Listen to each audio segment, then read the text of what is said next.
एक निर्धन व्यक्ति था। वह नित्य भगवान विष्णु और लक्ष्मी की पूजा करता। एक बार दीपावली के दिन भगवती लक्ष्मी की श्रद्धा भक्ति से पूजा अर्चना की। कहते हैं उसकी आराधना से लक्ष्मी प्रसन्न हुई।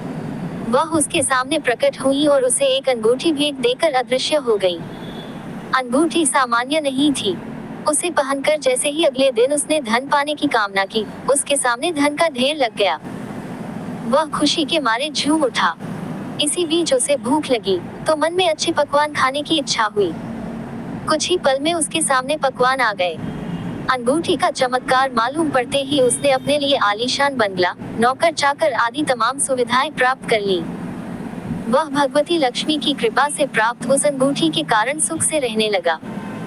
अब उसे किसी प्रकार का कोई दुख, कष्ट या चिंता नहीं थी। नगर में उसका बहुत नाम हो गया। एक दिन उस नगर में जोरदार तूफान के साथ बारिश होने लगी। कई निर्धन लोगों के मकानों के छप्पर उड़ गए। लोग इधर उधर भागने लगे। एक बुढ़िया उसके बंगले में आ गई। उसे देख वह व्यक्ति गरज कर बोला, "ऐ बुढ़िया, कहाँ चली आ रही है बिना पूछे?" बुढ़िया ने कहा, "कुछ देर के लिए तुम्हारे यहाँ रहना चाहती हूँ।" लेकिन उसने उसे बुरी तरह डांट डपट दिया। उस बुढ़िया ने कहा, "मेरा कोई आसरा नहीं है।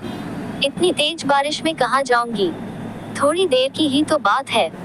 लेकिन उसकी किसी भी बात का असर उस व्यक्ति पर नहीं पड़ा। जैसे ही सेवकों ने उसे द्वार से बाहर किया, वैसे ही जोरदार बिजली कौंधी। देखते ही देखते उस व्यक्ति का मकान जलकर खाक हो गया। उसके हाथों की अंगूठी भी गायब हो गई। सारा वैभव पल भर में राख के ढेर में बदल गया।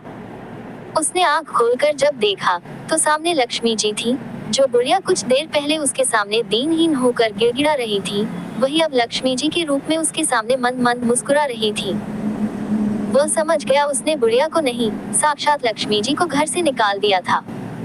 वह भगवती के चरणों में गिर पड़ा। देवी बोली, "तुम इस योग्य नहीं हो। जहाँ निर्धनों का सम्मान नहीं होता, मैं वहाँ निवास नहीं कर सकती।" ये कहकर लक्ष्मी जी उसकी आंखों से ओझल हो गई।